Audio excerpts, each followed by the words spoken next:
જય માતાજી ખેડૂત મિત્રો, ખેડૂત આઈડિયા ચેનલમાં તમારા બધાનું હાર્દિક સ્વાગત છે।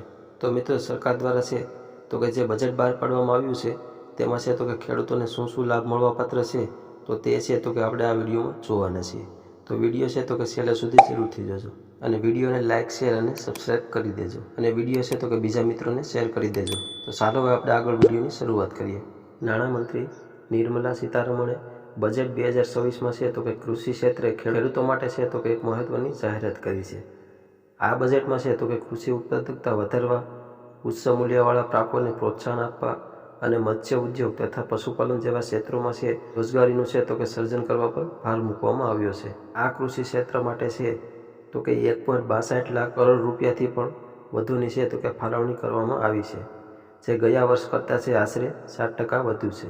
નાણામંત્રીએ ખેડૂતોની આવક વધારવા, નાના અને મધ્યમ કદના ખેડૂતો પર છે તો કે વિશેષ ધ્યાન આપવા તથા ગ્રામીણ રોજગારને મજબૂત બનાવવાનું આહવાન કર્યું છે। તો ખેડૂત મિત્રો, જે બજેટ બહાર પાડવામાં આવ્યું છે તેનો છે તો કે ખેડૂતોને સીધો લાભ થાય તેવી છે તો કે કોઈ પ્રકારની છે તો કે જાહેરાત કરવામાં આવી નથી।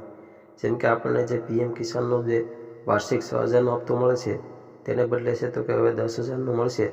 આવી કોઈ જ પ્રકારની છે તો કે સીધો ખેડૂતોને લાભ થાય તેવી કોઈ પણ પ્રકારની જોગવાઈ કરવામાં આવી નથી। તો હવે કઈ કઈ જોગવાઈ કરવામાં આવી છે તો તે હવે આપણે જોઈએ। તો તેમાં સૌથી પહેલાં છે તો કે કિસાન ક્રેડિટ કાર્ડ લોન મર્યાદામાં વધારો। તો KCCમાં આપણને જે ટૂંકા ગાળાની સબસિડીમાં છે તો કે આપણને જે લોન છે તે 3 લાખ આપવામાં આવતી હતી અને હવે તેમાં છે તો કે વધારો કરીને 5 લાખ રૂપિયા છે તો કે કરી દેવામાં આવી છે।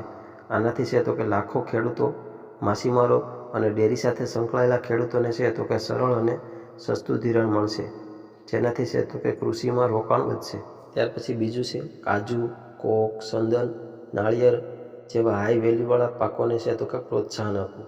દરિયાકાંઠા, ઉત્તર પૂર્વ અને પર્વતીય વિસ્તારોમાં નાળિયેર, કાજુ, કોક અને સંદન જેવા હાઈ વેલ્યુવાળા પાક માટે છે તો કે ખાસ પ્રકારનો કાર્યક્રમ છે તો કે યોજવામાં આવશે। નાળિયેર ઉત્પાદકને સ્પર્ધાત્મક બનાવવા માટે નાળિયેર પ્રોત્સાહન યોજના છે તો કે શરૂ કરવામાં આવશે, જેમાં છે તો કે જૂના વૃક્ષોને નવી સુધારેલી જાતો સાથે છે તો કે બદલવા પર ફોકસ કરવામાં આવશે।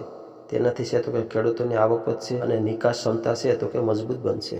ત્યાર પછી છે તો કે ભારત વિસ્તાર નામનું AI કૃષિ ટૂલની છે તો કે શરૂઆત કરવામાં આવશે, જે છે તો કે એગ્રીસ્ટેપ અને આઈકેરની માહિતી સાથે સાથે ખેડૂતોને પાક આયોજન, હવામાન ચેતવણી, જંતુ વ્યવસ્થાપન અને બજારની માહિતી છે તો કે આપશે। આના કારણે છે તો કે ખેડૂતોને ઉપજ લેવી છે તો કે ખૂબ જ સરળ બની જશે।